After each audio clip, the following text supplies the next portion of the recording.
Ce que l'esprit de l'homme peut concevoir et croire, il peut aussi le réaliser. Napoleon Hill.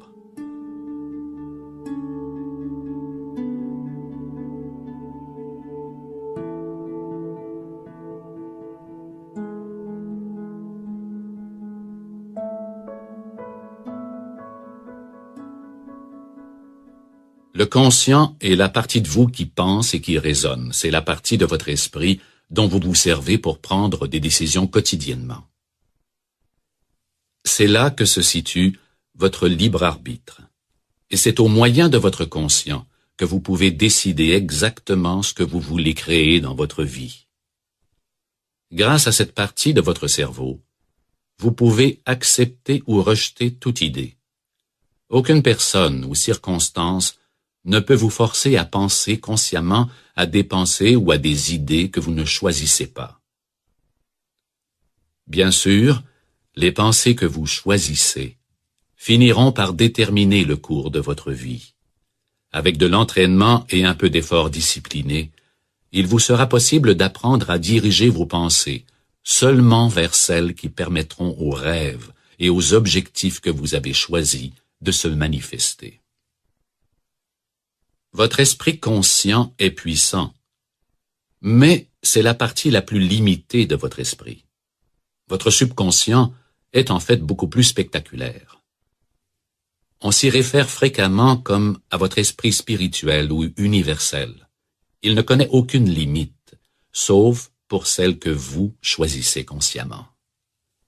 Votre image de vous-même et vos habitudes habitent dans votre subconscient. Celui-ci est présent dans chaque cellule de votre corps. C'est la partie de votre cerveau qui est connectée à votre soi supérieur, d'une façon beaucoup plus importante que ne l'est votre conscience.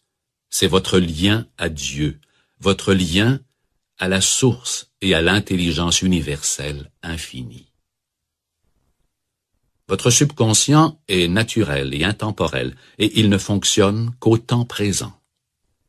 Il entrepose vos expériences d'apprentissage passées et vos souvenirs, et il contrôle toutes les opérations de votre corps, les fonctions motrices, le rythme cardiaque, la digestion, etc. Votre subconscient comprend les choses de façon littérale, et il acceptera chaque pensée que votre conscience choisit de penser. Il ne possède aucune capacité de rejeter les concepts ou les idées.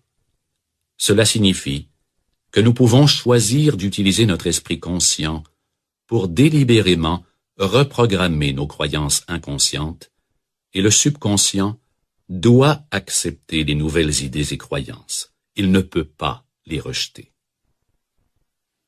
Nous sommes, à vrai dire, capables de prendre consciemment la décision de modifier le contenu de notre subconscient.